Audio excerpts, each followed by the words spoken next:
नमस्कार दोस्तों, राधे राधे, जय श्री कृष्ण।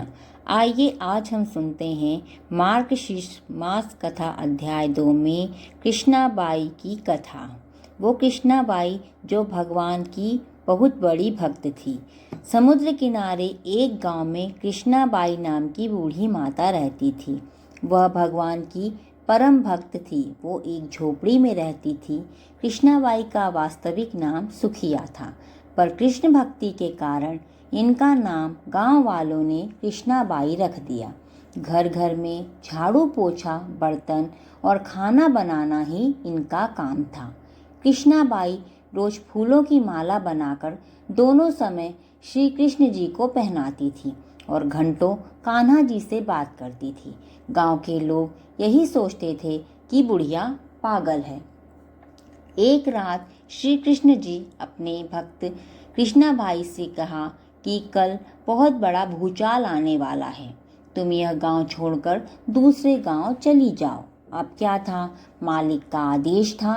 कृष्णाबाई ने अपना सामान इकट्ठा करना शुरू किया और गांव वालों को भी बताया कि कल सपने में कान्हा आए थे और कह रहे थे बहुत प्रलय होगा, गांव छोड़कर पास के गांव में चली जा।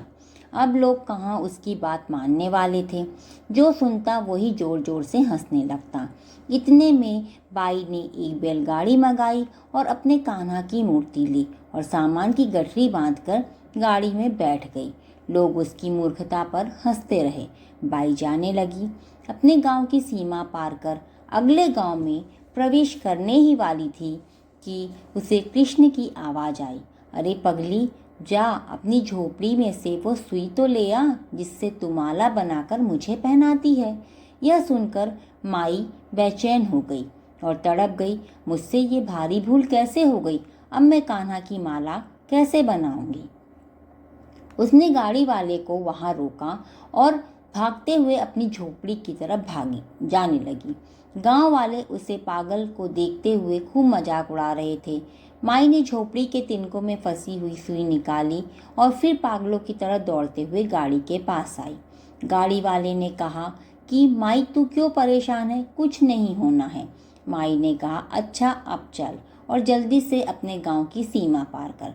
गाड़ी वाले ने ठीक ऐसे ही किया। अरे यह क्या, जैसे ही सीमा पार हुई पूरा गांव ही समुद्र में समा गया। सब कुछ जलमग्न हो गया। गाड़ी वाला भी अटूट कृष्ण भक्त था।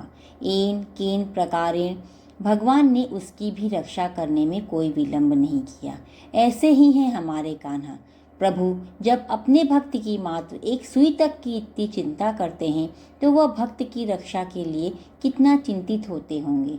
जब तक उस भक्त की एक सुई उस गांव में थी, पूरा गांव बचा था। इसलिए कहा जाता है कि भरी बदरिया पाप की बरसन लगे अंगार, संत न होते जगत में जल जाता